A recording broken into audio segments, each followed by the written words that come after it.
You're in the Stampede, West Virginia Metro News' only show dedicated exclusively to the Thundering Herd. Here's your host, Dave Wilson.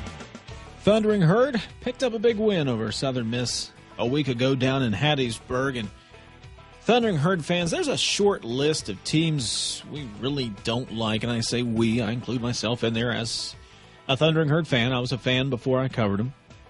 Southern Miss is one of those teams. Also on that short list, the Golden Knights of Central Florida. The Golden Knights own a 7-game winning streak over the Thundering Herd. That dates back to 2005. That dates back to when UCF hadn't won a ball game, was on a losing streak.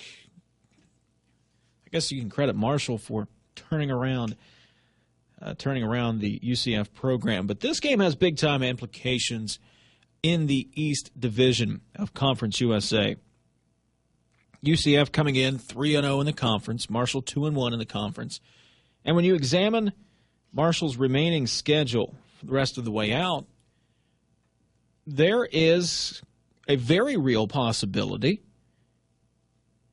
Marshall could go on a streak here to end the season. Could go on a 6-game win streak to end the year, win 6 in a row in the second half. It's a real possibility. But they have to beat UCF. UCF comes into this game, the Knights, with one of the best, probably the best defense in Conference USA. You look down the charts and the notes, and it's going to be a matchup. UCF comes into the game, its defense ranked 4th in rushing, 1st in passing, 1st in scoring, 1st in total defense. And we're talking about a defensive unit only giving up, and I say only, this is modern-day football for you, 350 yards of total offense a game, allowing the opposition to score about 22 points a game. Meanwhile, Marshall's offense comes into this week as the best offense in Conference USA, 390 yards passing per game, 43 points scoring per game, 568 yards of total offense per game, all tops in Conference USA. It's kind of when an immovable force meets an immovable object, something like that. Having a George Bush moment there, Tyler. But I like Marshall's chances in this game. And I like the Thundering Herd. One, you get UCF at Jones C. Edwards Stadium, and the weather's supposed to be nice, which it has not been for the last, seems like, 4 games with the Knights. But Rakeem Cato, I think, is the difference this year. Cato, last season, when he was at UCF, he was a freshman. He'd only started a handful of ball games, and he hadn't experienced the adversity on the field yet and learned from that. I mean, this kid was 18. He showed up on Marshall's campus on August 1st, basically, and won the starting job. He was going back to Florida, going back to basically his home in front of people he knew, playing a bunch of guys that he had played against in high school, played with in high school, and had probably the worst game of his career. Completed just 11 passes, 87 yards. The frustration overwhelmed him on the sidelines. And come Monday, he was absent from player interviews. Tuesday, following that game, we learned he was benched. A.J. Graham was going to take over. And Rakeem Cato talked about it a little bit this week. He said that game was really a turning point in his college career. That game kind of made me change everything around. Just focus on college football and just focus on life. Knowing that anything could be taken away from you, and just me maturing after that game, and that was a turning point. He was benched. He came back after A.J. Graham went down with the ankle injury against Tulsa. And Cato was a different quarterback. He grew leaps and bounds just in that short couple of week time span. Got Marshall Bowl eligible with the help of the defense and several other players on offense. They won the bowl game. This season, Cato comes into the game leading the nation in total passing yards, leading the nation in yards per game, leading the nation in completions per game. He's a completely different quarterback than UCF saw last year. And Marshall offensively is completely different. It's a much faster-paced offense. We're talking 85 plays per game, at least 85 plays per game.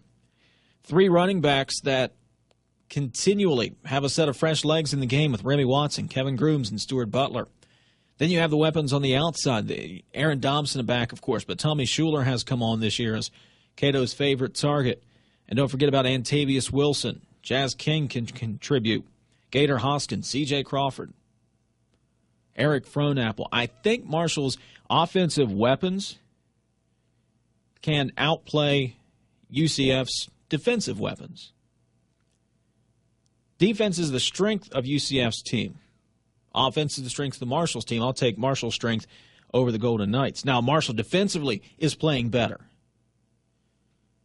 One game after the bye week, Southern Miss, the defense benefiting from the return of Billy Mitchell in the middle. He brings that sense of calmness. He's a veteran presence. He knows the defense. He knows where guys are supposed to be and won't hesitate to bark at somebody if they're in the wrong position. He brings that leadership to the defense that it's been really missing the first 6 weeks of the year. If Marshall contains UCF's running game, the offense will put the points on the board. I don't doubt that. Marshall's done it against West Virginia. Marshall's done it against Purdue. Marshall's done it against Tulsa. Marshall can put points on the scoreboard. I don't think anybody doubts that at this point. The question again becomes, can the defense step up and make a stop? Can the defense hold the opposition? The defense is getting better. It's still not anywhere close to where it needs to be, but I think it'll be just effective enough to knock off the Golden Knights this weekend in Huntington. There it is. That's my prediction, Tyler. Write it down. We can bring it back next week here on the Stampede. Of course, we will have complete post-game coverage of Marshall and UCF coming up Saturday night at Jones C. Edwards Stadium right here at the website, wvmetronews.com. We'll have the whole 9 yards, pictures, video, recap, analysis, all that good stuff. Follow me all week long and on Twitter, WVMetro_D Wilson, and you can email me, as always, dwilson@wvradio.com. We will talk to you next week, hopefully following a Thundering Herd victory over UCF. For Tyler Mertens, I'm Dave Wilson. Thanks for watching. We'll see you next time.